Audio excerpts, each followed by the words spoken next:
Contextualizing something, so for example a crime, is really important. And the interview that Lucy Connolly gave to Dan Wootton, I think is an interesting interview, but I don't think it adds very much more than we already knew.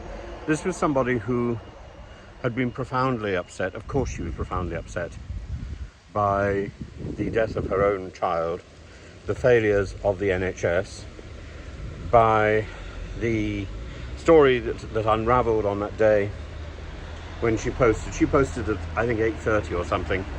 The story had unravelled during the afternoon, and it was an horrific story of an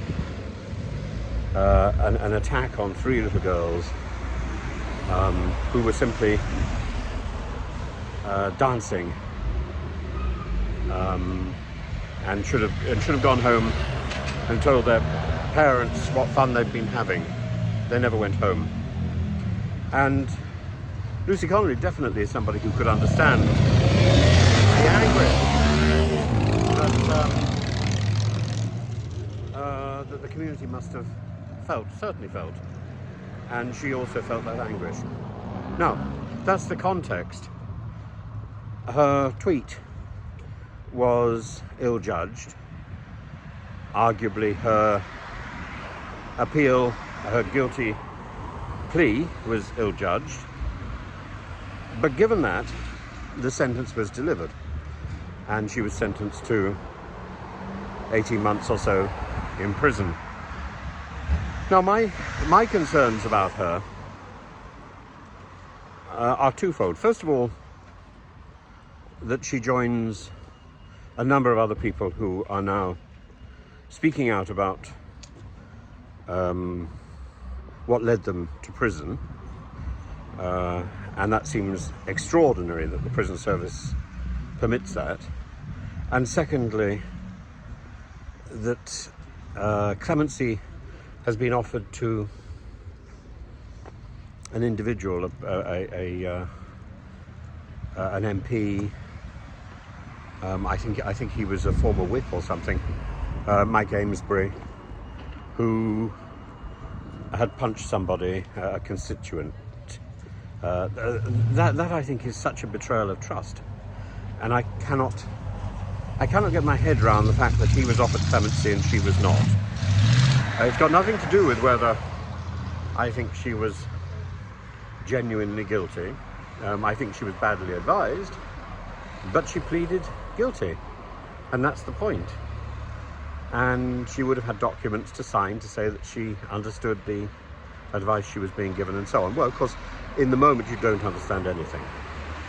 So I can understand why there might be some second thoughts, but those are her second thoughts. Those shouldn't be second thoughts that are indulged in by the media. And that is the problem. This is not about Lucy Connolly, for whom I have a lot of respect and a lot of sympathy, be in no doubt at all. I think she's been really badly treated. I don't think she was a political prisoner, but I do think she was badly advised, badly treated, and unfairly treated when placed against the clemency given to Mike Amesbury. Unfairly treated, and grossly unfairly treated. But the media, I think, has a responsibility, and I think the same thing is true of other people, and I mention them occasionally, who continue to prey on the same people that they were accused of hurting in the first place. There is something deeply wrong with our justice system and our prison system, and there's something deeply wrong with our country at the moment, where people make mistakes and do everything they can to avoid responsibility. So one can think of, for example, the Afghans who were promised help, who helped our army, and who were then denied that help, who were treated appallingly by Britain. And yet the people in charge don't resign, don't take responsibility, they duck responsibility. And this seems to be the nature of our society. We have become a society that scapegoats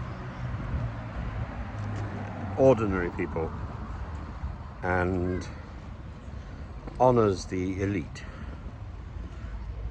the people who have friends in high places. That is not a democratic society. That is a society of cronies. That is a society that's moving very close to the sort of oligarchic society that surely we condemn.